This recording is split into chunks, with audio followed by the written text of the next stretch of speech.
ভারতের সাথে মানে জনগণের সম্পর্ক, আমাদের জনগণের সম্পর্ক হইতে হবে। ভারতও আমাদের জনগণের প্রতি এবং তাদের ইন্টারেস্টের প্রতি আগ্রহ দেখাইতে হবে। এই দুই জিনিস যদি প্রেজেন্ট এখানে যদি the relations is between two peoples of the country, then it is sustainable. If it's between two governments alone, এটা সাস্টেইনেবল না। বিগত 15 বছর 16 বছর কি ছিল? ভারতের সম্পর্ক ছিল শেখ হাসিনার সাথে, বাংলাদেশের মানুষের সাথে ছিল না। So this was not sustainable. Sustainable সম্পর্ক করতে হইলে it has to be people to people. তো এইটাই আমরা করতে চাচ্ছি এবং এই দিকেই আমরা এগিয়ে যেতে চাচ্ছি।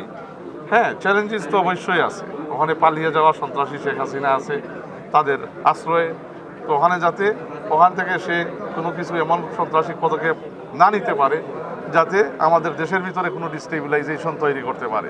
তো এইটা যদি রিস্টেইন করে ভারত রাখে তাহলে তাদের সাথে সম্পর্ক আমাদের মানে কোনো বাধা নাই। এখন ঘরেই হবে বিয়ে বাড়ির পোলাও, যদি থাকে আকিজ এসেনশিয়াল সুগন্ধি চিনি গুঁড়া চাল। আমরা দেখব আমরা কীভাবে এগিয়ে নিতে পারি। এখানে পারস্পরিক সম্পর্ক থাকা বিটুইন টু নেইবার্স, এইটাই তো ডিপ্লোম্যাটিক শিষ্টাচার এবং এইটাই তো ডিপ্লোমেসির নর্মালিসি। শুনেছি গ্রেফতার হয়েছে এই হত্যাকাণ্ডের যাতে জড়িত কয়জন শেহরিয়া, এবং আমরা এটার ব্যাপারে পদক্ষেপ মানে আমরা জানতে চাচ্ছি আরও তথ্য, এবং আমরা ওদেরকে ইনশাআল্লাহ আমরা আনার ব্যাপারে ভারতের সাথে আমরা কথা বলতেছি। আমরা দেখি আমাদের কি মানে ট্রিটির ভিত্তিতে মানে আমরা কিভাবে এটা এগিয়ে নিতে পারি। কেন হাদি হত্যাকারীদের বিচারে এই সরকার অবশ্যই অগ্রাধিকার দিবে এবং এটা নৃশংস একটা হত্যাকাণ্ড, এবং এই বিচার মানে বাংলাদেশের মানুষের দাবি এবং আমরা এটা অবশ্যই পূরণ করব। যে যেখানে আছে পালিয়ে গেলেও আমরা চেষ্টা করব আনার। যুক্তরাষ্ট্রের সাথে আমাদের সম্পর্ক ভালো সম্পর্ক। আপনারা জানেন যুক্তরাষ্ট্রের প্রেসিডেন্ট ডোনাল্ড ট্রাম্প উনি কংগ্রাচুলেটরি লেটার আমাদের প্রাইম মিনিস্টার জনাব তারেক রহমান সাহেবকে দিয়েছেন নির্বাচিত হওয়ার পরেই, এবং উনি অঙ্গীকার মানে ব্যক্ত করছেন যে মানে he wants to work closely with the government of Bangladesh led by Tarique Rahman. এখানে আমাদের বায়োলেটারাল সম্পর্কটাও আরও জোরদার হবে ইনশাআল্লাহ ও সর্বক্ষেত্রে, এবং উইদিন স্ট্র্যাটেজিক ফ্রেমওয়ার্ক আমরা তাদের সাথে একটা ভালো বায়োলেটারাল সম্পর্ক করে তুলব। এনার্জির সেক্টরের ক্ষেত্রে এনার্জি দেখেন সব ক্ষেত্রেই মানে ডাইভার্সিফাই করতে হবে, এইটাই মানে এনার্জি সিকিউরিটির একটা মানে পলিসি সাধারণত। এখন ঘরেই হবে বিয়ে বাড়ির পোলাও, যদি থাকে আকিজ এসেনশিয়াল সুগন্ধি চিনি গুঁড়া চাল।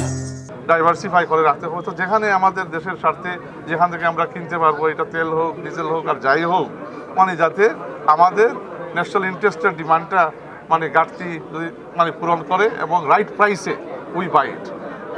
সো বাংলাদেশের সরকার, বর্তমান সরকার যা যা করা দরকার মানুষের জন্য, বাংলাদেশের মানুষের প্রয়োজনে তাই করবে। মানুষ জনগণ হচ্ছে আমাদের প্রধান এই মানে their safety and welfare, Bangladeshi নাগরিকদের this is our top most concern. এটা হোক মধ্যপ্রাচ্যে যারা আছে বা যারা আসিয়া স্ট্যান্ডার্ড হয়েছিল দেশের ভিতরে, তো এদেরকে মানে ফ্লাইটে যাতে আবার যাতায়াত করতে পারে সময় যখন আবার মানে ওপেন হয় এয়ার স্পেসটা।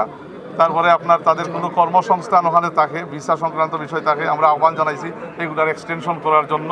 তো আমরা ইন্টারমিনিস্ট্রিয়াল কমিটি প্রধানমন্ত্রী সাহেব করে দিছে, এটা আমরা যৌথভাবে আমরা কাজ করতেছি যাতে তাদের ওয়েলফেয়ারকে সেন্টারে রেখে এই ক্রাইসিসে আমাদের কাছে সর্বোচ্চ প্রাধান্য পায় বাংলাদেশি নাগরিকরা, এবং তাদেরকে কীভাবে মানে তাদের welfare, health and safety is the top most. তো এই ক্যান্ডিডেসির প্রেক্ষাপটেই তুরস্কের রাষ্ট্রদূত গতকালকে প্রধানমন্ত্রীর কার্যালয়ে তেজগাঁওয়ে আমার সাথে কলম করছিলেন, সাক্ষাৎ করতে আসছিলেন। তো ওখানে তারা আমাদেরকে সমর্থন জানাইছেন আমাদের ক্যান্ডিডেট মাননীয় পররাষ্ট্রমন্ত্রী ডক্টর খলিলুর রহমান সাহেবকে।